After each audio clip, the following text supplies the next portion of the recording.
বিচারের নামে আমি মনে করি একটা প্রহসন হচ্ছে, কারণ আমরা বিচারপতিদের আমাদের বিষয়বস্তু বোঝাতে ব্যর্থ হচ্ছি। ভার্চুয়াল কোর্ট বন্ধের দাবিতে উত্তপ্ত উচ্চ আদালত। ভার্চুয়ালি বিচার কার্যক্রম পরিচালনা ব্যর্থ হয়েছে অভিযোগ করে 24 ঘন্টার মধ্যে তা বাতিলের দাবি জানিয়েছেন আইনজীবীরা। অন্যথায় কাল থেকে কালো পতাকা মিছিল করার ঘোষণা দিয়েছেন তারা। অ্যাটর্নি জেনারেল রুহুল কুদ্দুস কাজল দাবি করেছেন ভার্চুয়াল কোর্টেও আদালতের কার্যক্রম গতিশীল রয়েছে, তবে কোনো অসুবিধা হলে প্রধান বিচারপতিকে অবহিত করা হবে। জ্বালানি সংকটের কারণে সপ্তাহে 2 দিন ভার্চুয়াল কোর্ট পরিচালনার প্রথম দিনেই আদালত প্রাঙ্গণে মানববন্ধন ও বিক্ষোভ করেন আইনজীবীরা।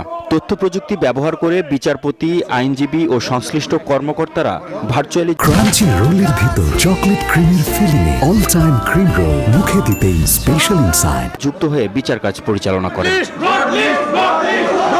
আইনজীবীদের অভিযোগ, বেশিরভাগ বিচারপতি, আইনজীবী ও কর্মকর্তা কর্মচারী আদালতে উপস্থিত হয়েছেন, তাই জ্বালানি সাশ্রয় হচ্ছে না, উল্টো বিচার কাজ পরিচালনায় নানা সীমাবদ্ধতা থাকছে।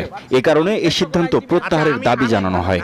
প্রত্যেক মাননীয় বিচারপতি তাদের গাড়িতে এসেছেন, তাদের খাস কামরা খোলা, স্টাফরা এসেছেন, আমরা আইনজীবীরা এসেছি।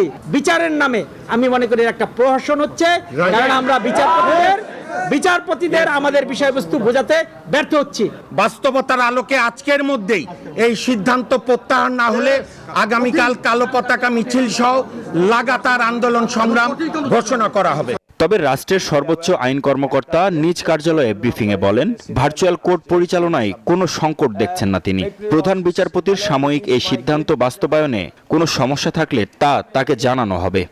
আমরা যদি কোনো কারণে বুঝি যে এই অসুবিধা হচ্ছে, তাহলে আমরা সেটা মাননীয় প্রধান বিচারপতির কাছে তার দৃষ্টিতে আনতে পারি। আপিল বিভাগে আজকের দিনের অর্থাৎ অন্য বুধবারের দিনের যে কোনো মামলা নিষ্পত্তির চেয়ে আমার কাছে মনে হয়েছে যে আজকের মামলার কার্যক্রমে একটু গতিশীলতা এসেছে। তথ্য প্রযুক্তি ব্যবহার করার মাধ্যমে আমরা যে আদালত পরিচালনা করছি, আমি এখনো পর্যন্ত কোনো সমস্যা বোধ করিনি। জ্বালানি সাশ্রয়ের লক্ষ্যে সুপ্রিম কোর্টের উভয় বিভাগে সপ্তাহে 2 দিন বুধ ও বৃহস্পতিবার বিচার কাজ ভার্চুয়ালি হবে বলে সিদ্ধান্ত আসে গত সোমবার। মঙ্গলবারেও এই সিদ্ধান্তের প্রতিবাদ জানিয়েছেন আইনজীবীরা। মাহমুদ হাসান, নিউজ 24, ঢাকা।